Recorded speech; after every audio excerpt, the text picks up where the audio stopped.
Hello viewers, আজ তোমাদের দেখাবো বেনারসের একটি হোটেল শ্রীরাম পেইং গেস্ট। এই হোটেল থেকে মাত্র 300 মিটার দূরে রয়েছে কাশী বিশ্বনাথ মন্দির এবং মণিকর্ণিকা ঘাট। চলুন এবার হোটেলের ভিতরে প্রবেশ করা যাক। হোটেলের লবির ডেকোরেশন এতটাই সুন্দর যে সহজেই আপনার মনকে ছুঁয়ে যাবে। লবিতে ঢুকে প্রথমেই ডান দিকে দেখতে পাবেন বেনারসি শাড়ির একটি বেশ বড় কাউন্টার। এটি হোটেলেরই নিজস্ব কাউন্টার। আপনি আপনার পছন্দ মতো শাড়ি এখান থেকে বেছে নিতে পারেন এবং বাড়ির জন্যও নিয়ে যেতে পারেন।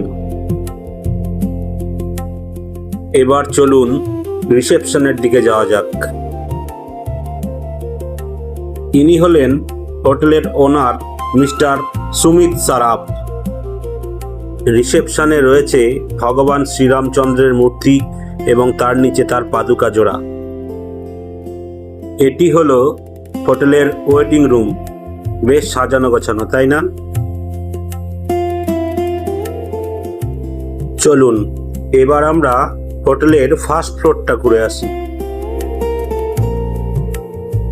ফার্স্ট ফ্লোরে এসে হয়তো আপনি আরও মুগ্ধ হবেন,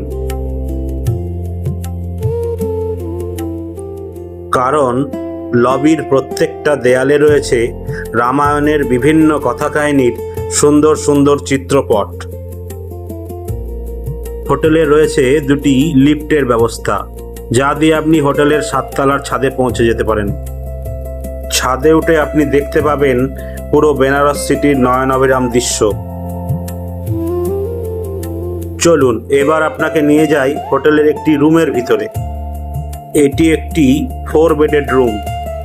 এখন হয়তো আগোছালো লাগছে, কিন্তু রুমটি প্রথমে ছিল বেশ পরিপাটি। রুমের অ্যামিনিটিসের মধ্যে রয়েছে LED TV, intercom, electric kettle, আরও অনেক কিছু। ওয়াশরুম কাম টয়লেটটি ছিল বেশ পরিষ্কার পরিচ্ছন্ন। রুমের একটি দেয়ালে ছিল ভগবান রামের নাম লেখা ওয়ালপেপার। আর কি, এই পর্যন্তই।